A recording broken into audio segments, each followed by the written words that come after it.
All right, so Köberle. What'd you guys think? You're 80 pages in.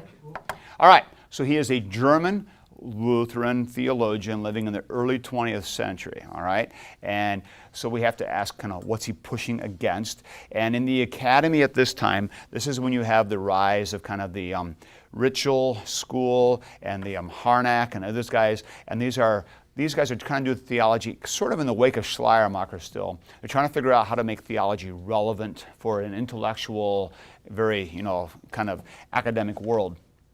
And their solution is to limit it basically to the emotional, to the kind of social aspects, and what are the kind of the feelings these things produce? What are the kind of the benefits of this? And this is what we often say is the classic kind of liberal view of theology, and that's what's regnant in the academy at this time.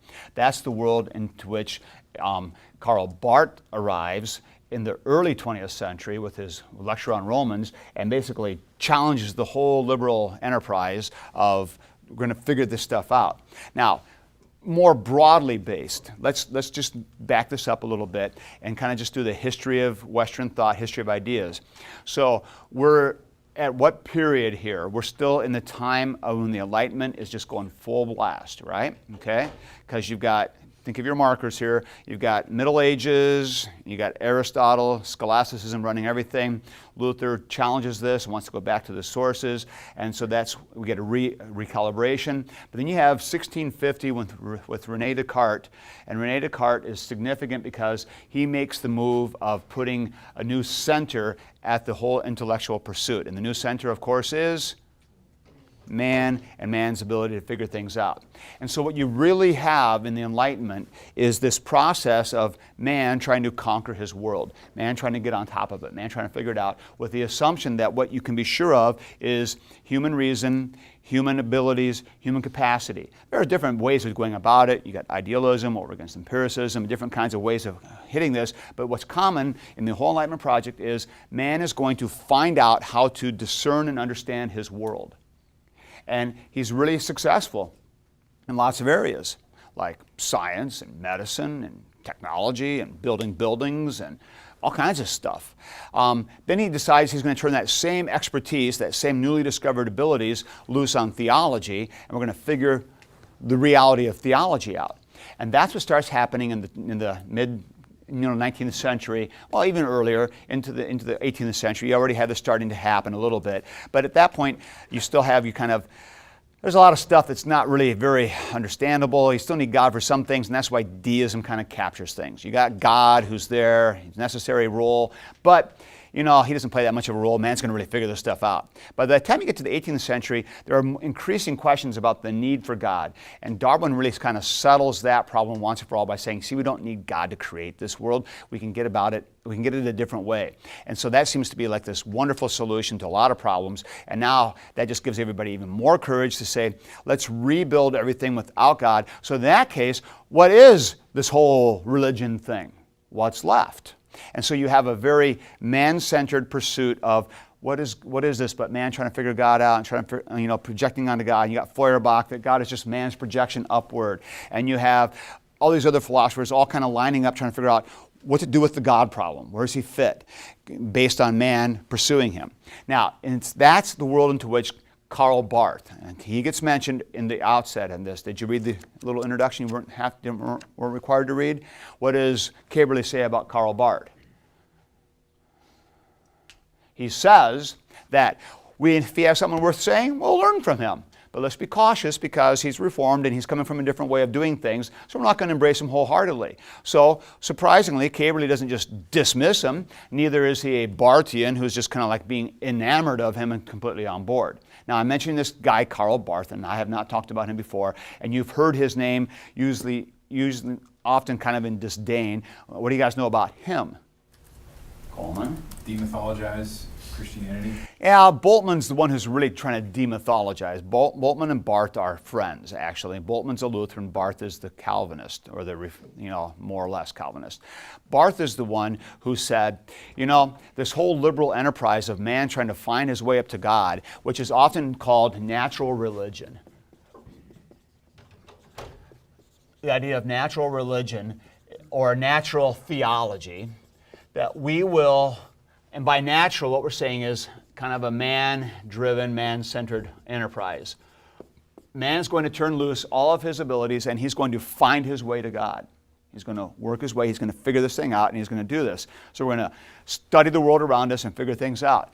This was the dominant position in the entire academy, everywhere, at the end of the 19th century, beginning of the 20th century. And this is kind of when the Enlightenment is just hitting its absolute pinnacle. This is its peak. This is the age of the Gilded Age. This is the age of the 1904 World's Fair here in St. Louis. You look at the literature sometime. Go back and read stuff. You visit the things. And it's just this heady, crazy optimism of man has just got this, we're going to solve it all. We're just a few decades away from eradicating world hunger. We're gonna fix everything. And Christianity was going hand in glove with this, because Christianity is the Enlightenment religion. This is man learning to love and not hate, and this is all this kind of stuff. But see, it's a Christianity that's been remade according to the dictates of natural religion. So natural religion is trying to figure out what man can do to figure out and grasp these truths and realize this, and just about everybody in the academy is on board with this. Everybody is doing this game. Different emphases, different approaches, but everybody's on board with this.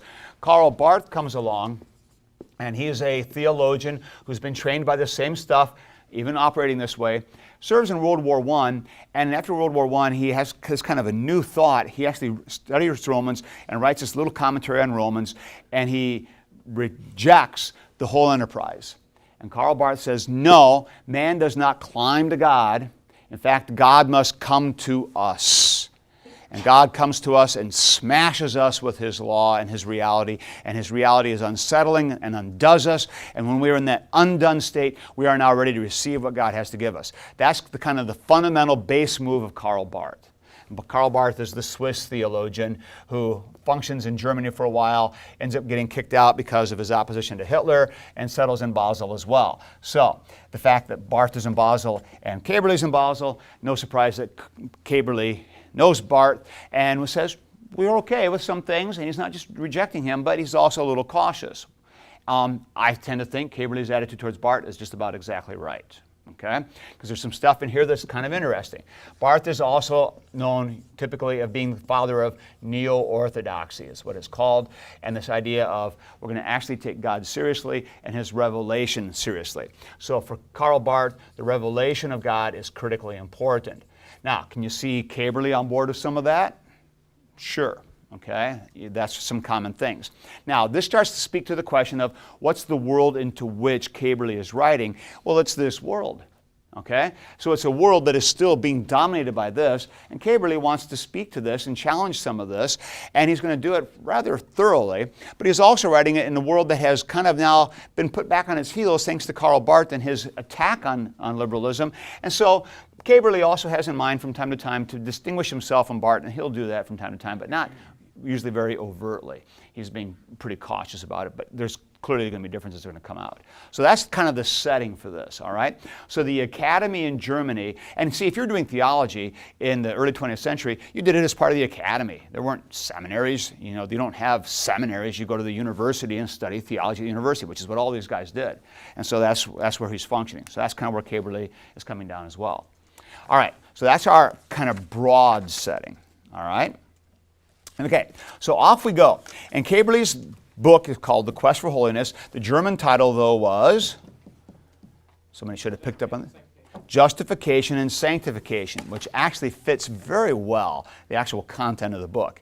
And you're going to see that kind of played out. Now, today's reading is pretty much preparatory. We're getting our feet wet, we're getting our grounding here, and as I have time, I'm also going to kind of give you some kind of a sidebar little, get some thoughts straight here. Will help you going forward, I think, a little bit. So we're going to try to do some of that. And the next time you got a fair amount of reading, and you got this thing called day in between, so make sure you schedule yourself well and get your reading done, because you got Prenner and you got Köberle and a lot of Köberle. But things should get more interesting next time. All right. Now, so we got off into this. So what's his first move he's after here? He's talking, he gets his little preface to the English edition, and he's kind of laying some things out for us, which is nice. His Karl Barth comments come on page 13 in my edition, and I think all the pages are all the same. A lot of you have the Wittgenstock edition now. It's page II, Roman numeral 13. It's where he talks about Karl Barth, I think. Let me see what you got. Anybody? Is that how yours is paged or not? Or you don't have it that way?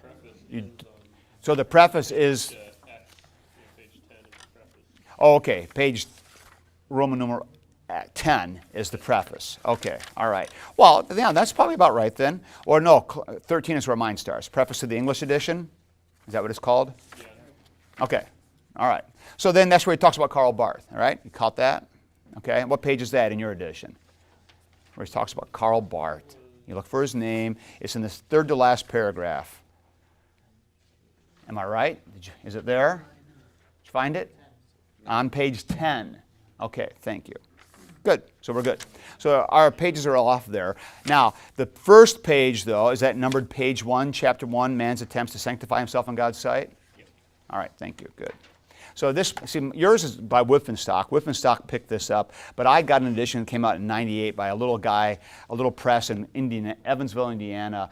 It's called Ballast Press, and they were trying to reprint some classics, and so they reprinted this, and it was given to me. So that's why I've got this one kind of weird edition, and it's got an introduction by David Scare, which you didn't read because you don't have it in yours, but that's okay because Scare's a little bit off on this one.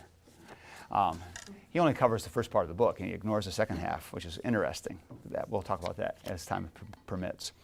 All right, so off we go. So what's Köberle's first move? Man's attempts to sanctify himself in God's sight. What's he kind of setting up in this first chapter? I asked this on the quiz. He's got these three broad categories, right? Did you catch that? Now, it would have been nice if he would have just kind of outlined it for you, but he's just kind of going broadly and laying some things out. So what are the three broad categories he's operating with? Sanctification of conduct, of emotions, and of thought. What was that, Brian? Sanctifications of conduct, of emotions, and of thought. Okay, conduct, emotions, and thought. All right. And so he's basically taking three classic distinctions within the human being. And these go all the way back into classical Greek, and you can see these distinctions. And he's making distinctions between the will of man, and then we've got emotions, and then we've got mind or intellect. All right, so these are the distinctions. Now, right off the bat, we are sometimes perplexed, at least I think a lot of modern thinkers are perplexed at the distinction between will and intellect, because we think of ourselves as kind of being, our interior stuff that we think, then our feeling stuff, and then our body is kind of the external things. Kind of that's how we operate. We associate our emotions and our feelings most strongly with our bodies, and our heads and our thoughts most strongly with our kind of personality, but we tend to be kind of bipartite. But he's functioning in a third way, and this is actually going back to kind of like Augustine, who talked about three aspects. You have mind, will, and memory in every human's personality. Mind, will, and memory is the third thing, is memory, which isn't coming to here because that's not really relevant in this discussion. But you would have mind, will, and memory, and that's why Augustine would say that you see three key aspects of the human, and there are three persons in the Trinity. See, Augustine was finding Trinitarian connections everywhere. He just, was finding threesomes everywhere. So he goes that way. But the will is tied in to the idea of the choices we make, okay? And so then this is going to be all about morality, okay? Then the emotions, this is going to be all about what? The kind of mystical feelings. So this is about mysticism. Okay? And then the mind intellect is about what? This is about reason, and what we're interested in here is learning. So that's kind of what the breakdown is here. That's how he's operating. And so he's saying, essentially what Köberle is saying is, if you think about it, every approach to understanding the significance of life, every approach to understanding man's role and man's place boils down to one of these three things. And he says, once you get tired of just kind of pursuing pleasure, whether it's through base things or higher things, once you get kind of burned out on that, you realize there's got to be something a little more worthwhile. And then you start looking around for, what's the point of this whole thing anyway? What's the point of life? What am I here for? And he says, basically, you're given one of these three options on which to operate. That's what he's saying. So, by will and morality, what is he talking about? What does he mean by this? Yeah, Brian. Works. Doing good works, basically, okay? So, doing the right thing. So this is about moral uprightness and doing the right thing. And the actions are the critical thing here. So doing the right thing, living according to a moral code, functioning the right way. And he has all kinds of examples, lots of them, okay? And here about what this would look like, doing the will. And this is when you have your will rightly oriented, you're making right choices. So the will is all about choices. And you're choosing well, you're choosing according to a moral code, you're doing the right thing. And by living according to this moral code, you are then in sync with things that are right. And this brings you into sync with the truth. Now, from a theistic point of view, what is that truth? What is the thing you want to come into sync with? Well, God. Okay? So these are all, in a sense, pursuits, ways up, ways to God. And that's what he's laying out. So this is the do the right thing, morality, right choices, good decisions, function the right way. You're doing the right thing. And by doing the right thing, you will find your way all the way to God. Okay? So, what about this one? What's this one look like? What's he mean by this emotions and by this mysticism? Yeah, this is one that was rather like unfamiliar to us. We're LCMS. What do we know about this? I think he was going more on the kind of the Hinduism. You know. He brings up the Hinduism, which is okay. Looking within yourself is part of it. What's that? Trying to commune with God, okay? This is the sense of the kind of a sense and a feeling and awareness of God's being, okay? So this is a relationship, we might even call it, a relationship which is very visceral or maybe very cerebral, but it's a sense of a connection with God. Or connection with, we'll just say, the divine, because we don't want to maybe get too specific, because God can mean lots of things. This is sort of a relationship, a visceral connection with the divine. And it's by the feelings and by the pursuit of the emotions, and you find yourself having these emotional feelings, and you just feel this kind of ecstasy of this connection with God, this union with God, and a sense of, I've experienced Him, I know Him, I felt it viscerally, I had this connection. And it's very much about the emotions, and the emotions being trained, and the emotions being released, and then made in the connection with God. Would like aesthetics fall into this in terms of the appearance of things causing, or is that a...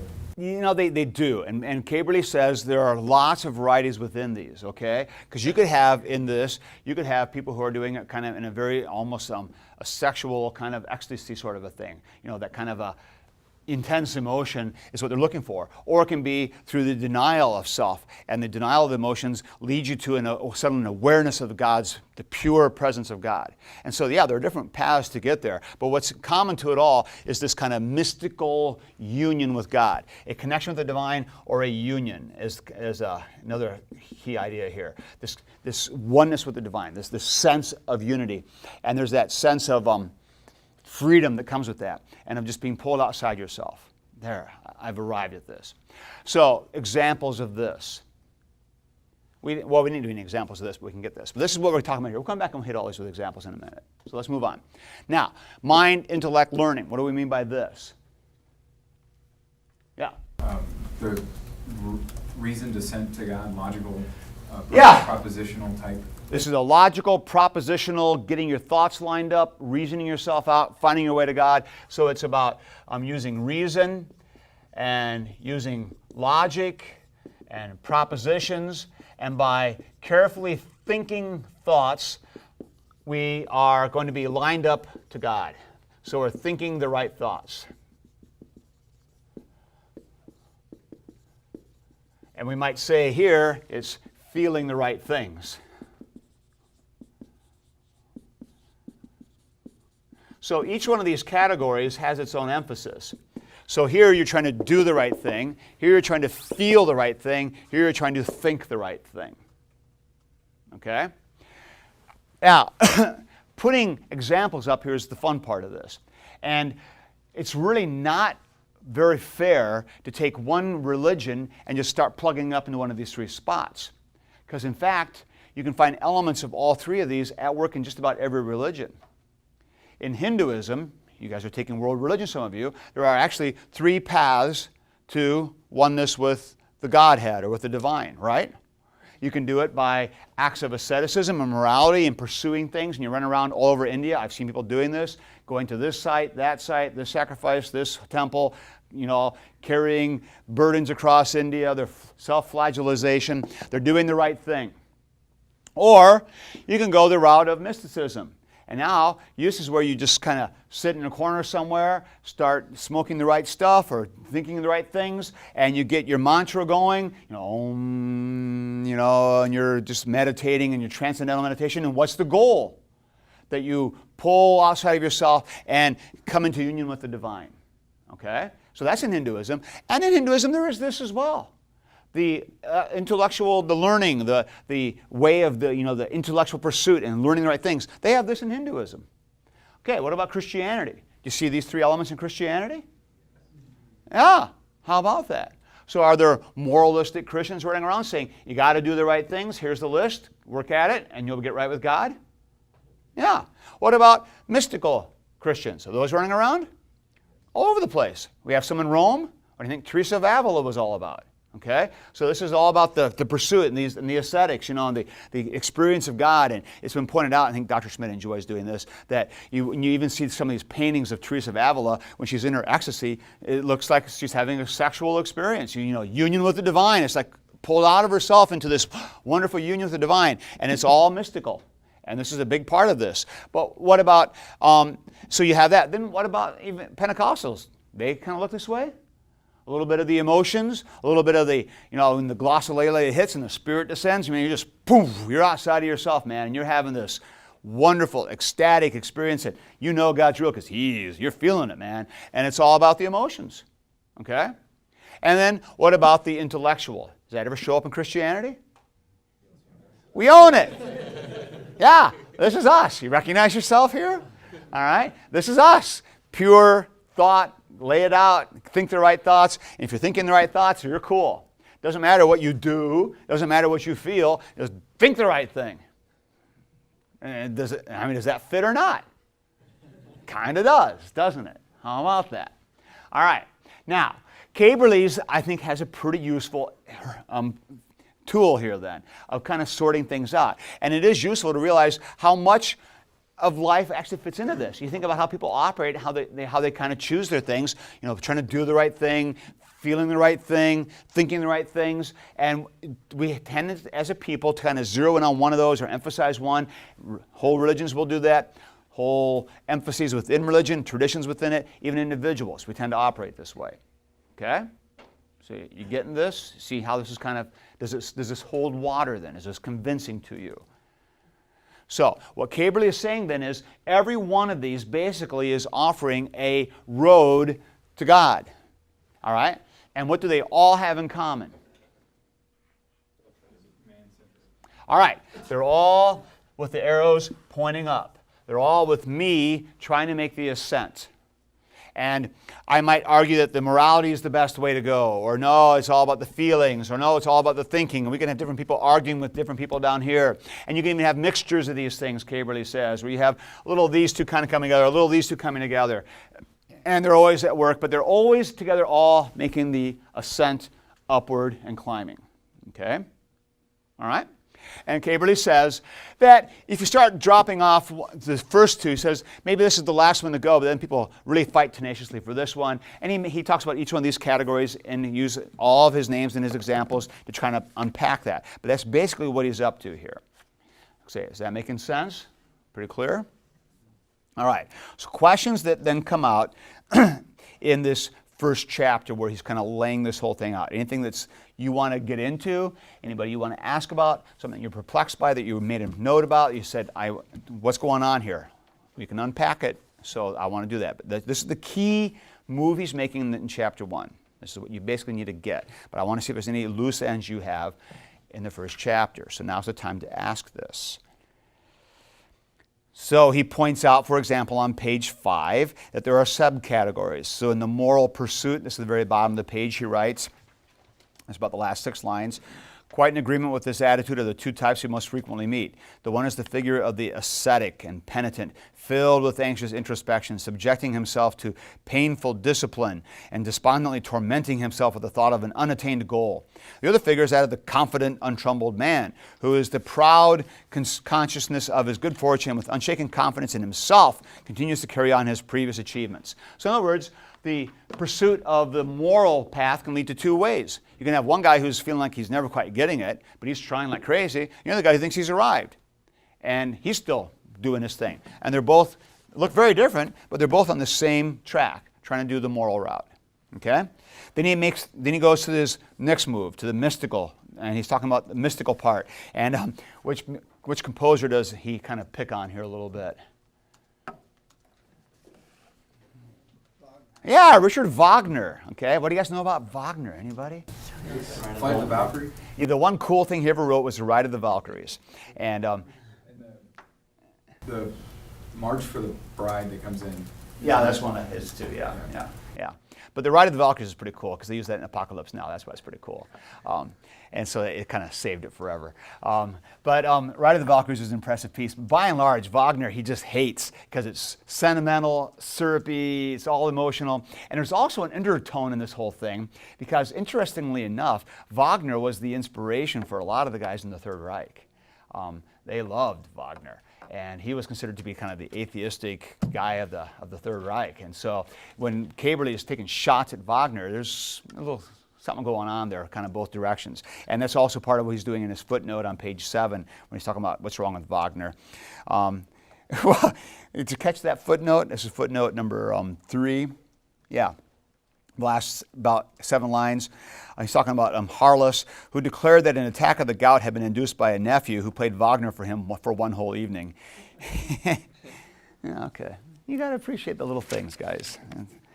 All right, so that's the mystical route, and that people tried this one. And then you have the learning route. And so on page 11, we start talking about that. So we have the will, the soul, the mind, the moral, the mystic, the learning, and these are all 3 operating, trying to find our way up. And we have different venues within this, whether it's the idealism or the empiricism, whatever, and different combinations come together. All of them have the same goal, which is this apotheosis or this deification, this arrival at the pinnacle of human being, whether that's union with God or fully human or whatever you want to call it. It's all this upward pursuit. Okay? All right, so that's chapter 1. Chapter 2, what's the basic bottom line message of chapter 2? They all fail. Thank you. That's chapter 2.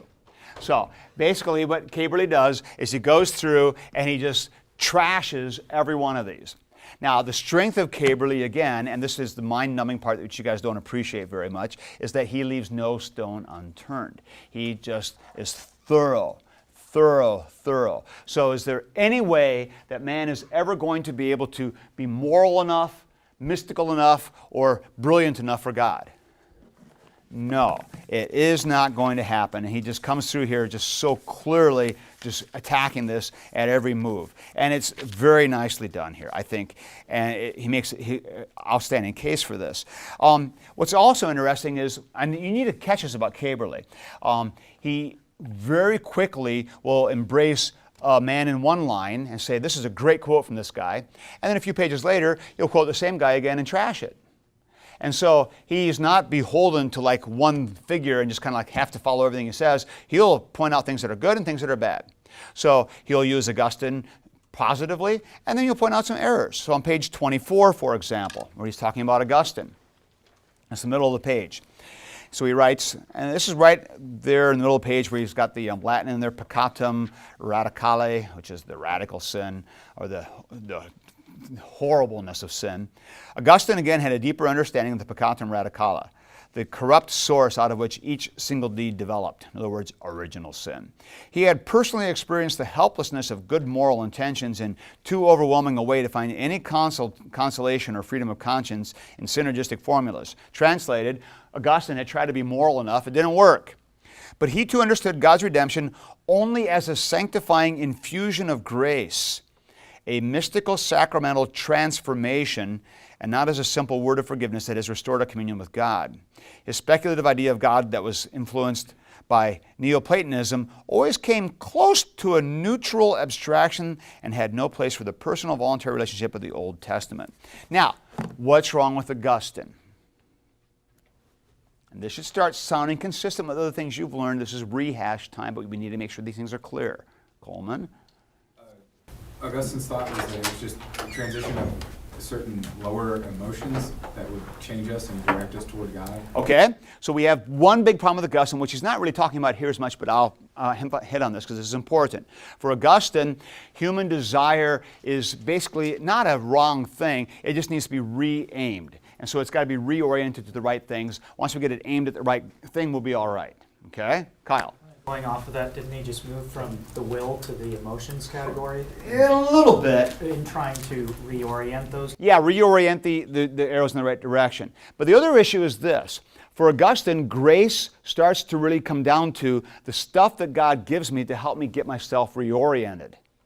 So in other words, grace becomes something that God does in me to change me, to make me better. That's why we sometimes talk about this as sanative.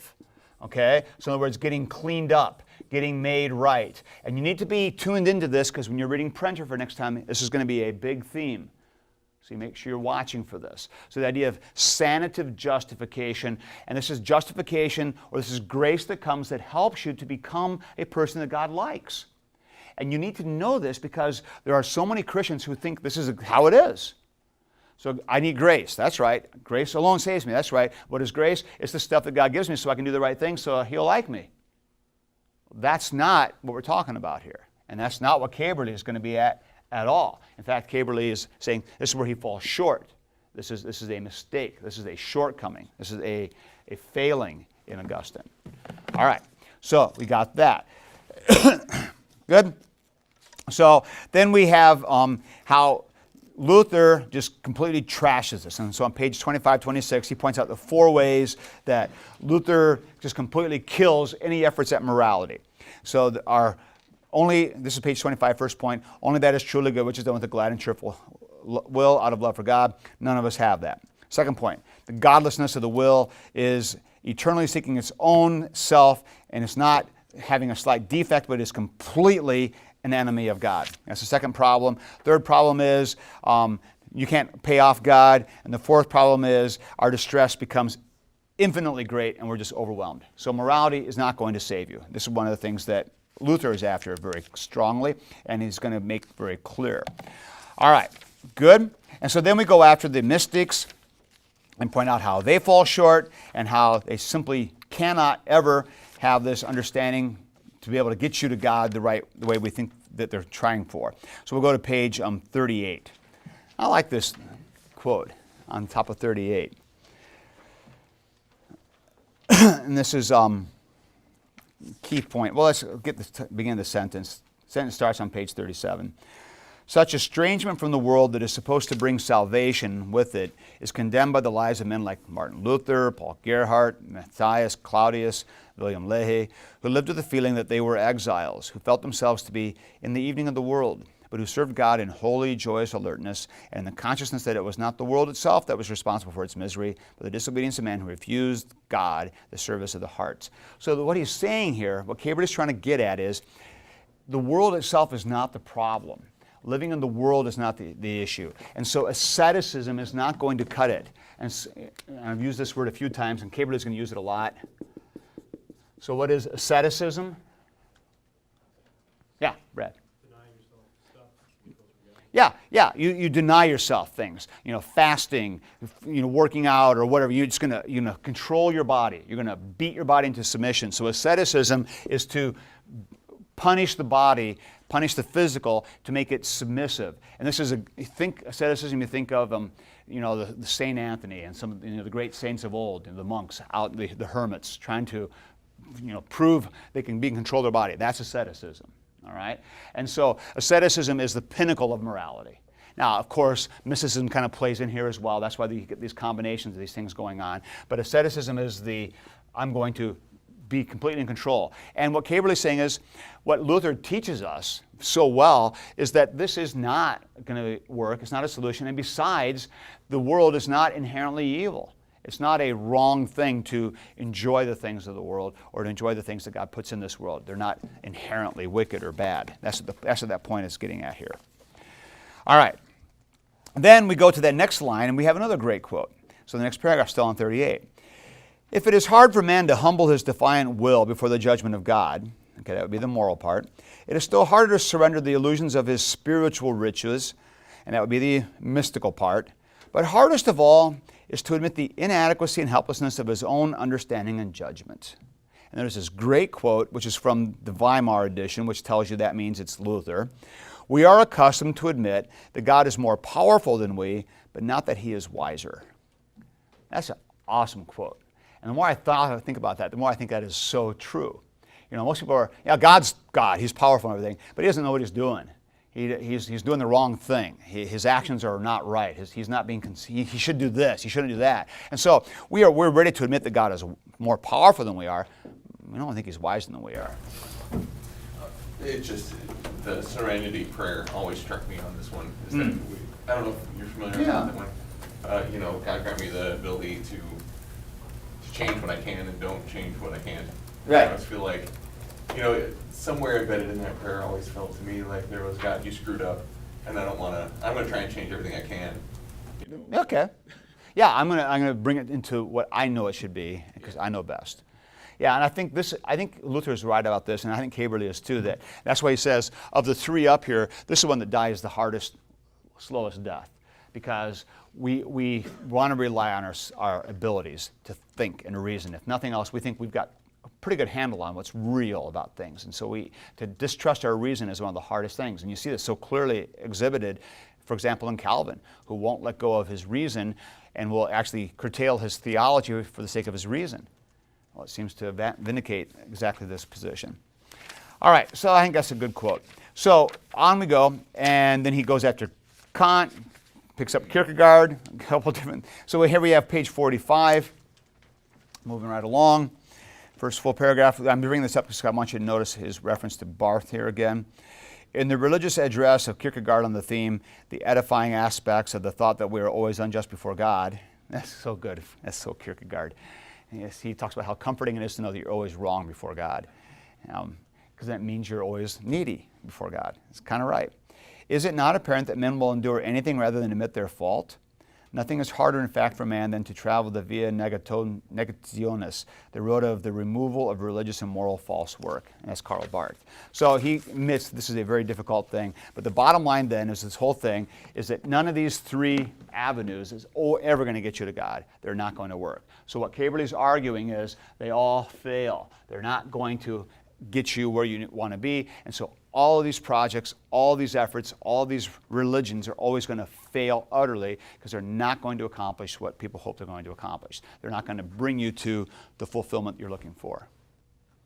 So he's basically just on the whole human enterprise. You take anywhere you want to go.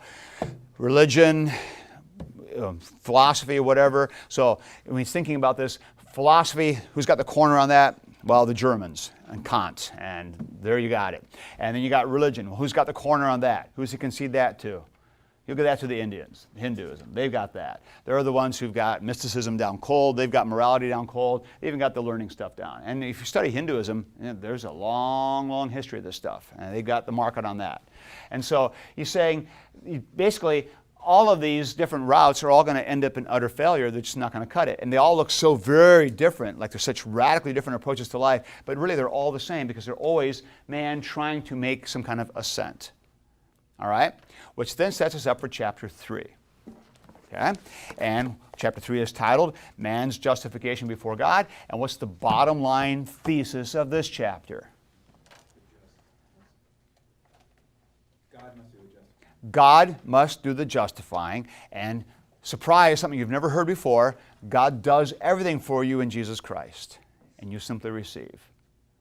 So, that's why you're all saying, kind of know this stuff. Yeah, you do. You have been taught this thoroughly and completely, and how well does Köberle teach it here? Pretty thoroughly, pretty completely. He does a nice job of laying out justification by grace through faith in Jesus Christ alone. And this is what he's after. He makes some really nice points along the way. Bottom of 53, just call your attention to some really, I think, outstandingly written sections. Very last incomplete paragraph. So we see clearly the profound contrast between Jesus' message and his works and all other founders of religions. Okay? And this is what I'm trying to get at, and this is what Köberle is trying to get at. Up here you have every single religion in the world, and then in Christ you have something totally different. Pieper makes the same move back in volume 1. You maybe talked about this way back a long time ago. Pieper says there are two religions in the world. Religion of works and justification by grace through faith in Christ alone. And by works, Pieper's going to mean everything up here. And what he means then is either man's ascending or God's coming down. And that's it. And that's essentially what Köberle is saying too. You've got two options. It's either Christ or everybody else. So then he goes on. Go ahead, Coleman. Okay, so going back to do we see ourselves fitting in these three things? Does that differentiate a Christianity within a Christianity? Well, what I'm getting at is the human being tends to break down into these three categories. And regardless whether you're Orthodox or not, you still tend to kind of break down into one of these three categories. You can have an Orthodox Christian who still gets salvation by grace of faith in Christ alone, who still has tendencies in one of these three and leanings. And even within our own circles, we probably have in this room some of you who are much more intellectually inclined, some of you are more feeling inclined, and some of you are a little more into the actions inclined. That's just how human beings tend to break out. And I think that's a pretty fair assessment. Okay? And so it's not to say that one of the three is bad or good, it's just how we are. What's bad is when you try to use any one of the three to get up. Then you're in trouble. Does that make sense? Mm-hmm. So we're not trying to diss any one of these three or prove one of them is better. They're all three inadequate and wrong, but they're all three also okay in the right place, which is where he's going. Okay. Kyle. Oh, I was motioning part 2. Part 2, yes, that's right. Page 143. Sorry. Well, you'll see that for yourself. I don't want to ruin the fun for you, but be watching for it. It's well, I'll just let you read it. All right. Page 53 at the bottom, continuing on. He makes the claim that as the reconciler mediating between God and man, he is the turning point of the ages. He is not content to be one among many doors that lead to the Father's house, and most religions are content to say that. Here's an option for you. Or one way among a number of possible roads, but he calls himself the door, the way, that alone leads to true communion with God. John 10:7 and John 14:6. He is the only bridge on which man can cross the abyss of sin that separates him from God. He is the foundation that alone supports our tottering existence. This is in fact so unique, so overwhelming, so obnoxious.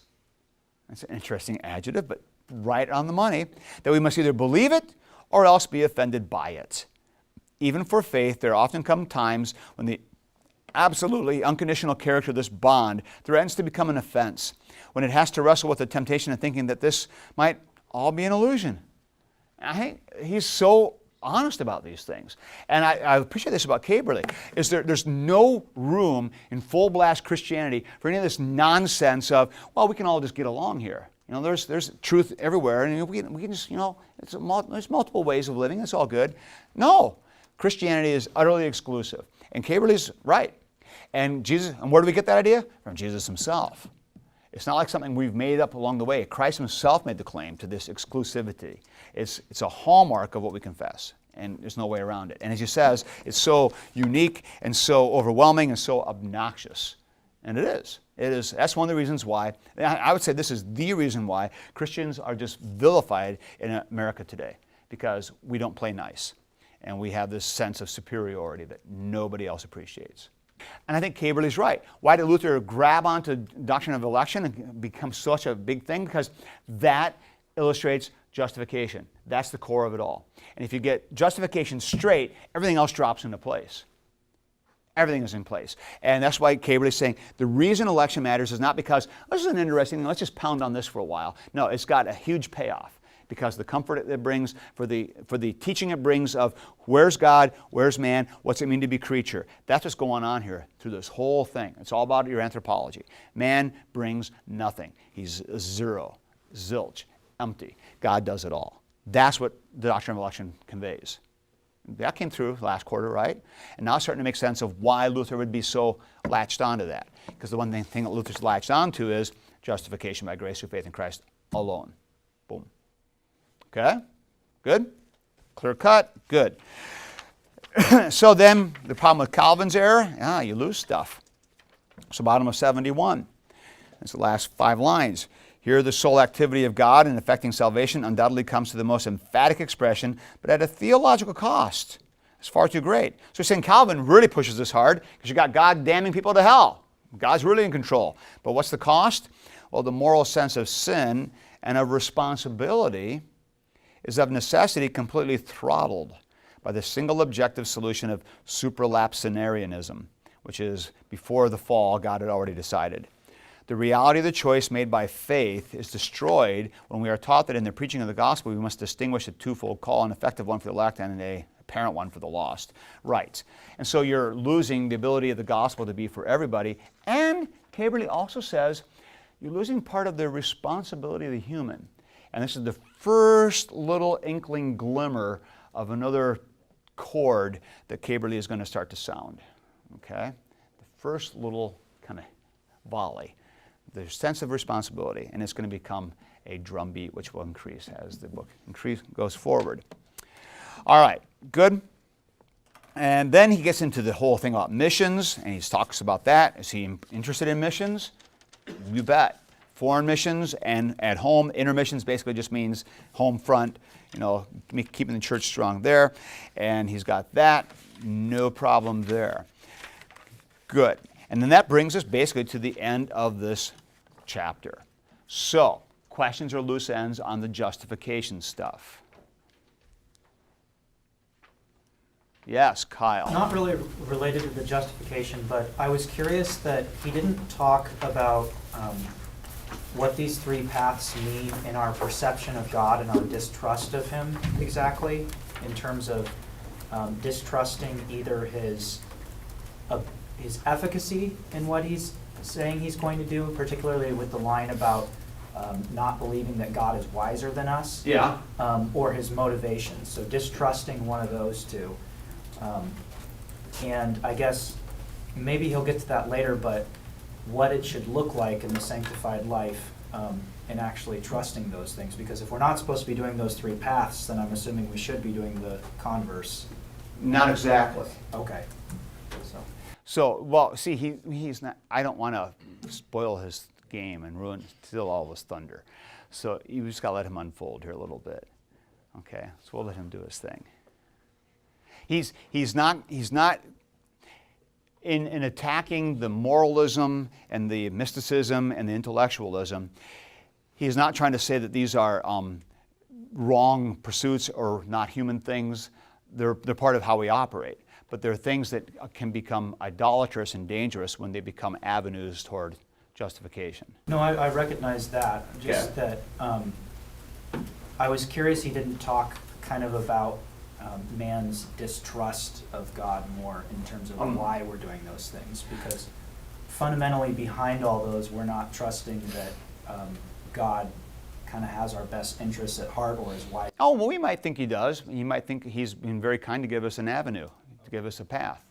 And, so God in His mercy gave me a route to climb. How nice of Him. In fact, that's how you hear, that's kind of a theme you hear sometimes in the Judaism. So God gave us the law. Why? Because He was merciful and gave us the way to live. So now just keep it. That's the Pharisees. So it's not like you're distrusting God. You can trust Him absolutely, but still think you've got to perform. Now, your point of distrust coming in, sure, that can be a factor. What's going on? I got to work my own way here. But it's not necessarily always there. Okay? All right, good? Okay, anything else with Köberle? Okay, so you're now situated very well to launch forward into the next section here. And just Keep on with him. And if you already kind of figured this out, if you don't know what the Latin is, just blow it off, keep going. And if you haven't heard of some philosopher like, Fichte or whoever, just keep moving. And let the general gist of it hit. And just pay attention to the argument he's building and what he's getting at, okay?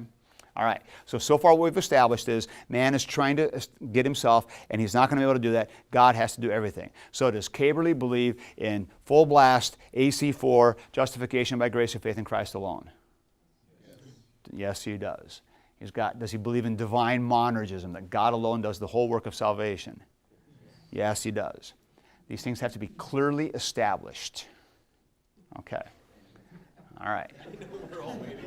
What? I just, oh man, what's going to happen? What are we going to read? Well, I hope it's as effective as I think it might be. This book, you should know, I like this book, okay?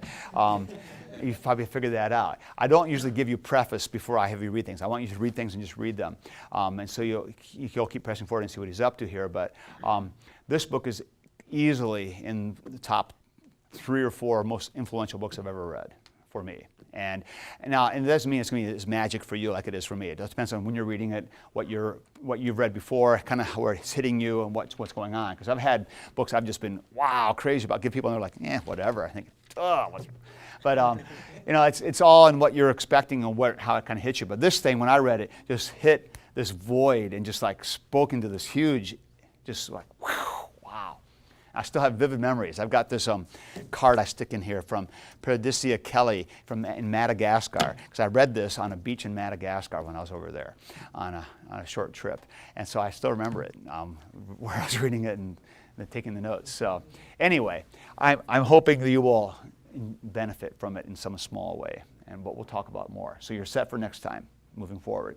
Now, what I want to talk about also is, and I realize I don't usually do this in this class, and I kind of take it for granted, but I want to make sure we talk about this a little bit. So let's just talk a little bit about one of the background subcurrents that's going to be going through this whole discussion as we're moving forward, because now we're moving, obviously, as you figured out, into new obedience. Or maybe not, because we're not talking about it yet, are we? All we're talking about is justification so far, which is why you're saying, why are we reading this? This is last quarter. Just be patient. We'll get there. But one of the subcurrents in this whole thing is we need to think a little bit about this whole dynamic of law and gospel. And I cover this in Lutheran Mind, but I realized that there was only a handful of you who had me in Lutheran Mind, and even those of you who had me probably at that point were just kind of floundering and didn't know what I was talking about anyway. So I'll do it again. I'm realistic. So let's talk about this again. How many of you have heard of the law-gospel dynamic? Okay, I'm kind of familiar with this, all right? Now, one of the things that's interesting with the law-gospel dynamic is it often gets portrayed as a polarity. How many of you have heard of law-gospel polarity? All right. Now, when we start talking about polarity, this seems to be a pretty reasonable idea. This is a good idea. So we have a polarity, because the word polarity actually comes from the world of physics, doesn't it? And in physics, when you have a polarity, it means you have some kind of a system, some kind of a relationship where you have a negative pole and a positive pole, which are always held together, but are antithetical and so kind of oppositional. And you guys have all done the game playing with magnets, where you chase magnets around when you have the two poles facing each other and repelling. How fun is that? Just get your Brio toys out, and start trying to hook up the wrong cars. Won't go. So you got to have the polarity right. So polarity seems to capture this rather nicely. And so then we start operating with this idea of law-gospel polarity, and we start laying out the contrasts. And it becomes a pretty impressive list. And if we're going to do the polarity, which one should we make negative and which one should be positive? Gospel probably should be positive, shouldn't it? Yeah, okay. There's usually not much debate about that. We'll make the gospel positive and we'll make the law negative. So we start thinking about how these things work. So what do we know about law and gospel? Well, we know a couple rules. First one is they are both the Word of God, right? So they're both God's Word, we know that. And God speaks them to the people as is appropriate, and He does these things, but they are very different in how they operate. And so then we start coming into this idea that the law, we know, does what kinds of things? Well, the law crushes. And what does the gospel do in contrast to that? It doesn't crush, but it encourages. And we know that the law is very good at condemning. But what does the gospel do? The gospel doesn't condemn. The gospel forgives. Okay? And we know that the law eventually, when you keep on cranking up, what's it going to do to you? That's going to kill you, okay? And what does the gospel do? It makes us alive, okay? And so we have this beautiful, freeing reality, okay? And we also know that the law enslaves. You're under the law, and it's a burden, it's enslaving. And what does the gospel do? It liberates.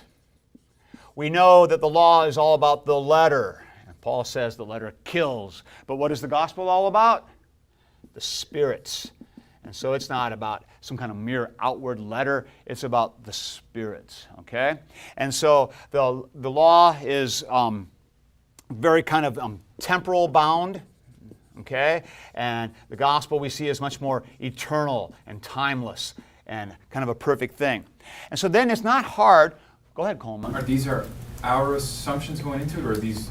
These are things you hear all the time, don't you? Well, What the law is, what the gospel is. Not from you in last class. I know. Be patient. Let the man do his thing. I'm just wondering, are these, if these are generalities about it, or these are actually what we are? Just write it down. Got it. Because the next thing I'm going to put up here will pretty much answer your question. Because if we think about this, as this is playing out, the law becomes decidedly negative or bad, and the gospel really good. Right? But when we put this up here, sometimes we get a little bit of a misgiving because we have clear scripture that seems to deny this, don't we? Because Paul says in Romans explicitly, the law is good and righteous. But the problem is we end up setting up this contrast, and this is what starts to happen.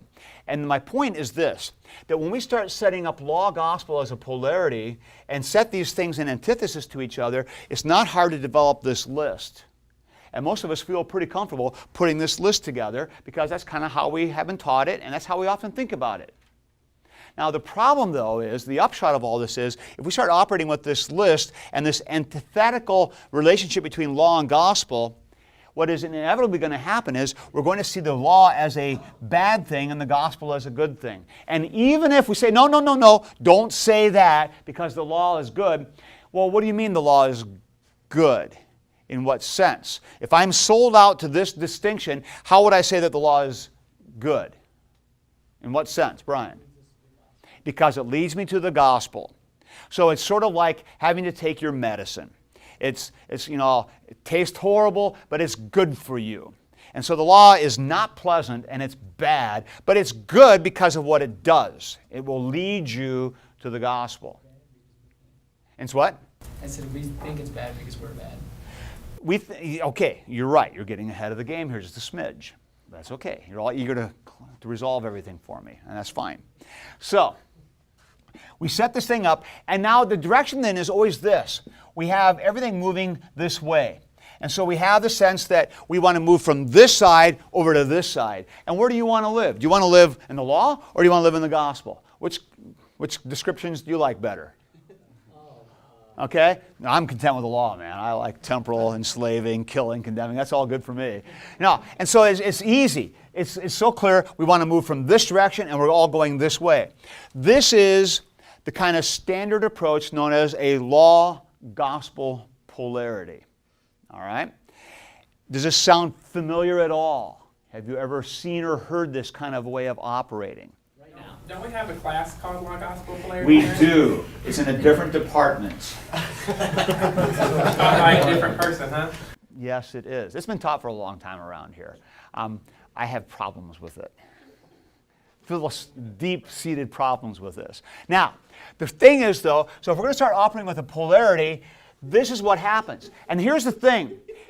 Even if I have the sense of, no, the law is not bad, I don't agree with that, take off those last two words. In practice, practically speaking, we operate with the understanding this is a negative, bad thing, and this is the good thing. Even though the law might be a necessary evil, don't call it bad, but in fact, that's how we operate. It's what ends up coming out of this. And so then you have a whole huge system that can grow out of this, and that's what's known as law-gospel reductionism. All right, and you have heard this phrase before. Sometimes it just gets reduced down to gospel reductionism. How many of you have heard that phrase kicked around? All right, it throws around a lot. Gospel reductionism is really short for law gospel reductionism. And people hear gospel reductionism and they think that means, oh, you're just doing cheap grace. Yeah, that's an aspect of it perhaps, and that's one of the things that Bonhoeffer points out very ably in Cost of Discipleship. But in reality, law gospel reductionism is a little broader than this and a little more insidious. What law gospel reductionism is saying is that this dynamic, this polarity, is the essence and center of the Christian confession. This is what drives everything. That's what law gospel reductionism does. So law gospel reductionism tries to run all of theology through this paradigm.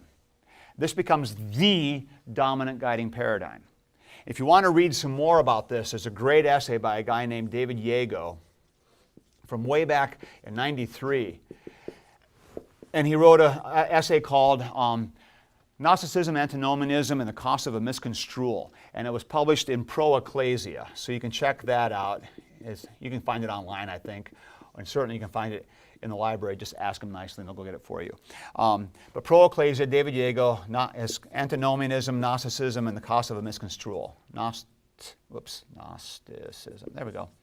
And Antinomianism. You find those two words in the title, you'll get it. You'll find it. It's a really nice essay because it's rather brief. It's not long. You're not going to plow through 40 pages. It's only about 12 pages long, but it's dense and really, really awesome. But Yago then points out if we're operating with this as the paradigm, that's law gospel reductionism and a whole bunch of Lutheranism. There's a whole huge story, we can talk about this, of how this happened. But essentially, in the 20th century, this became the dominant Lutheran way of doing theology. And it traces back to about the time of Köberle and shortly after him. Guys like Althaus and Werner Ehlert and other names you've heard who were very strong theologians, and some of them were quite conservative, and they were teaching a lot of the professors from this place at these conferences over in Germany called these Bad Ball conferences. You've heard of that, maybe? And there's some of these historian things. And so we took some of the brightest, best young professors and students from here, sent them off to this German conference, the Bad Ball conference. LCMS paid the bill. So you can imagine all these German theologians say, sure, I'll go to a retreat with you guys. You know, you're going to wine and dine me, and I'll tell you all my theology. And this was the dominant theology at the time.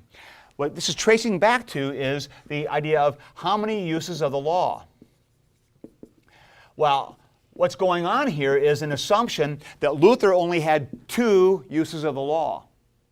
He had a political use of the law, and he had a theological use of the law.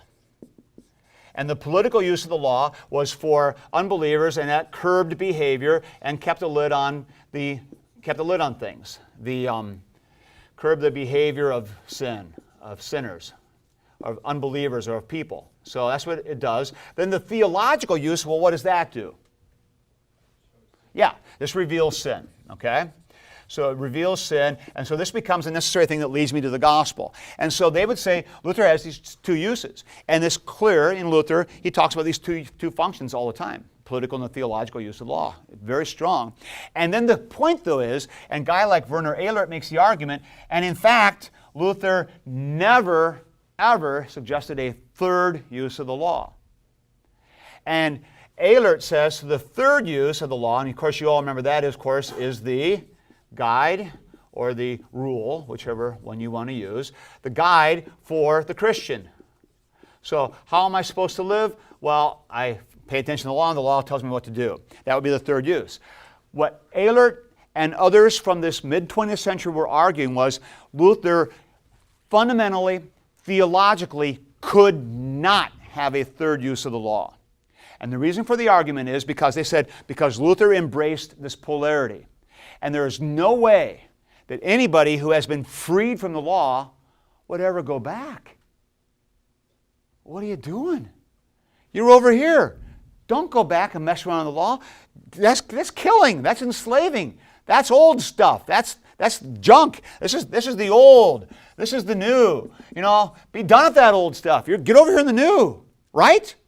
And so the idea that Luther, okay, the law keeps people in line, then the law shows me my sin and kills me, and then leads me to the gospel. Now that I'm in the gospel, what do I do with the law? Nothing. It's done. It's behind me. That becomes the dominant theme in the mid-20th century all throughout Lutheranism. There's another book by a guy named, now I brought it up, Law, Life, and the Living God by Scott Murray. Thank you. And Scott Murray writes the book kind of telling the history of how this all plays out. Okay? He does a nice job of, if you want to know how did this happen, he makes the case. And I think it's a pretty well-argued case. But this becomes the dominant, regnant thing, and that's known as law-gospel reductionism. A guy named MacArthur coined this term back in the mid-20th century. And this then becomes really significant because if I'm going to operate with a law-gospel reductionist view and convinced that Luther only has two uses of the law, there is no place for a third use of the law. And then I become very suspicious of the formula of Concord because it says there is a third use of the law. But where do I blame this on? Well, that's Philip Melanchthon. Stupid Philip Melanchthon, who got influenced by Calvin, and Philip sold out the Reformation, sold out Luther, ruined everything, and shame on Philip. That's a common theme. You'll get this all the time. You're going to pick up on this. You know, Philip just kind of sold us out, man. Pure Luther, he wouldn't do that to us, but Melanchthon did. And so this becomes one of the strong common themes. And so you end up with a fundamental idea that there are only two uses of the law, only political, only theological, and once you're in the gospel, you're done with the law forever. Okay? Sound familiar? Now, why is this a problem? Because the problem then is you can have no content to the Christian life. It becomes basically just live in the gospel. And this becomes a serious problem going forward. Any questions at this stage before I start talking about a few more things with the few minutes I have left? Everybody? Go ahead, Brad. I don't know how to phrase this. I don't know. Okay, I want to make sure you get this down cold, and then we can talk about problems. Because a lot of you, I'm guessing, are probably still thinking, yeah, what's wrong with this? Okay, kind of how I've been taught, cool, we're all in the gospel here. Luke. I guess one question I have is the issue I've understood with this is when people read Luther, he will say two uses. Yep. But then you read further and he has, okay, well, how do you do good works? You use the law.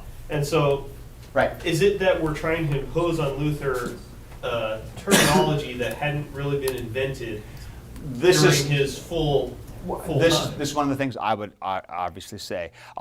This is part of stuff Murray gets into. The guys who were functioning this way were using primarily early Luther. They were interested in Luther, the young Luther, the existentialist Luther. That's what they were all thinking. So they liked Luther of the teens and the 20s. They didn't like Luther later on, when Luther starts talking about the antinomian problem. And in that, one of the disputations, he even talks about three uses of the law. Ehlert suggests that it was a forgery put in by somebody else later. He's that adamant about Luther could never have said that, and so he concludes it couldn't be legitimate from Luther. I think it is legit, and I would argue that even if Luther doesn't use the terminology, as you pointed out, he's practicing it, and one of the best examples of this is the Large Catechism. Yep. I understand how we can logically come to this conclusion in the distinction or reductionism, but if we go back to the confession, FC 6. Yep. We believe, teach, and confess that the preaching of the law is to be urged with diligence, not only upon the unbelieving and impenitent, but also upon the true believers. Right. How is this justified in light of that? Well, you have to keep in mind the guys on the continent did not subscribe to the formula. That was not normative for them like it is for us. And in Lutheranism, most people don't subscribe to the formula of Concord. And so for them, the formula of Concord is just comments. And so they can just say, that's wrong. And then they're off they go, because they don't subscribe to it. So they don't have the problem that we do. Now, if I'm an LCMS guy trying to do this, I have to figure out how do I justify that with formula of Concord. And so what I'll probably do is say, all right, so there's a third use, but don't do it. Now, here's the thing you need to realize also. I want to bring this kind of home a little more closely. This is what I was taught. And it wasn't maybe put up on the board quite this neatly, but this is what I was taught. This filled everything I just taught when I came out of this institution. So when I graduated here in '87, I was trying to see the world through a law gospel reductionist lens. Law negative, gospel good, get people to live in the gospel, and we're cool. And if you give people law and rules, you're just going back into the old stuff. You're cheating. You're an evangelical. What's wrong with you? Go be a Christian. Go be Lutheran. Give people the gospel. And so any kind of return to the law was seen as a negative, horrible thing. And that's how I was taught. And this is how, frankly, generations of Lutheran pastors were taught. Generations of them. And it's really only in the last probably 20 years that the brakes have been kind of been putting on this and the new direction has been coming. But this is still very much alive and very much still out there. Brian. All I see this producing is, well, I'm a sinner, so I sin. It's what I do, but the gospel saves me, so I'll keep sinning, but the gospel's here, and that's what it means to be a Christian. Is Correct. Which is true. Correct. But I mean, throughout God's word and throughout Luther, all he says is, well, you're a Christian, so act like it. Well, that's going to be kind of the issue going forward here. And what would people that push this say to that? Well, what they would say is, if you're really understanding the gospel is just going to delight you so much you're going to just do the right things. I mean, that makes complete sense. Well, I'm being sarcastic. well, on paper and in theology, it seems pretty solid. And this rule leads to all kinds of rules, things you've heard, like never end a sermon with the law. Ever heard that? Where's that coming from? It's coming out of this. See, why would you put somebody back under the law? Just got to keep them in the gospel and just go forward. I've also heard end a sermon with like practical, like, now what are we supposed to do? Why is the gospel matter to us? Well, yeah. Like, why are we supposed to do it? Why Right, and that would be more of a third function kind of thing. Yeah, so we'll talk about that. All right, so keep this in mind, and we'll talk a lot about this going forward, because I'm going to use a lot of the phraseology of what I've been laying out up here, and we'll unpack some of the dangers going forward.